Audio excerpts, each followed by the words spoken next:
Hey guys, it's Gazi here. Welcome back to Becoming a Pro in Swords of Legends. We are now on episode 3. Before I start the video, I just want to let you guys know that I'm now streaming at twitch.tv/GaziSolo. Link will be down in the description box below. I'm also doing a giveaway for a $25 Steam card or any gift card of your choice. All you have to do is leave a comment below, either ask me a question or tell me which content you would like to see. Make sure you're subbed to the channel to enter the contest. Winner will be announced mid-September in my following videos. Now, in this video, we'll be discussing how raid drops work, how you can craft gear in the most efficient order, and how to properly trade gear between your raid members. As most of you already know, the raid bosses could drop a gemstone containing gear for the current content. You may check which piece of gear comes from the gemstone by using the dungeon codex in your bottom right. Now, if your dungeon codex is bugged and shows a blank page, simply go back to the character selection, log back in, and the problem should be fixed. The gear drops from the gemstone seems to be random, but there is a way to manipulate the RNG to get the gear that you want.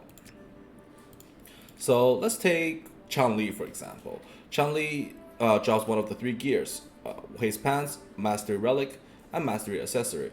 As a sword artist, the Relic and Accessory are both best in slot, but the Haste Pants is a little bit subpar. Therefore, to take the Haste Pants out of the drop table, all I have to do is craft the other Mastery Pants, which is best in slot, and equip it. Now, when I have the Mastery Pants equipped, when the gemstone does drop, the game identifies that I have a gear occupying that slot and will drop one of the 2 other gears. Same thing with Dahan, for example. I want the weapon, the shoes, but not the relic. All I have to do is craft the other relic and equip it to take it out of the drop table. Obviously, the gemstone drops are always random, and you can never guarantee a drop from a specific boss. But with this method, you can make sure you can always get the correct item when the gemstone does drop. Now, let's talk about gear trading between raid members. As some of you may have noticed and started experimenting, the gear obtained from gemstones are tradable within raid members as long as you do not pass the 15-minute timer. However, there are a few rules that you have to follow for the trade to happen. Number 1, you must already have that slot equipped with an item of the same gear score. So if I have a 60 weapon equipped and a 75 weapon that I do not want drops, I cannot trade it because I have never equipped a weapon of a 75 gear score. I keep on emphasizing the word equipped because if you never wear the item, the game cannot identify whether you have an item in that slot or not.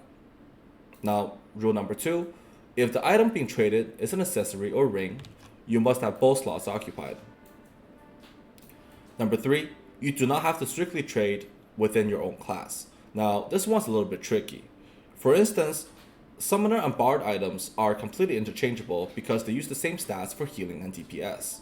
Another example, agility users such as Berserker DPS, Reaper DPS, and Bladestone spell swords can trade with each other.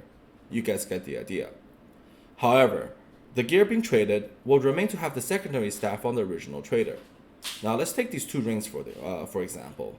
This ring I got from a boss drop from my original loot, but this ring is given to me by a bard in my raid group.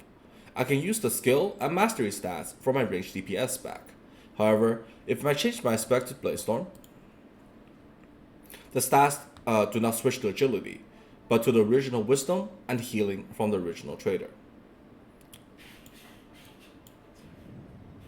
As you can see, it says this equipment is magic attack / healing and not suitable for your current mastery. So be careful if you're playing 2 specs.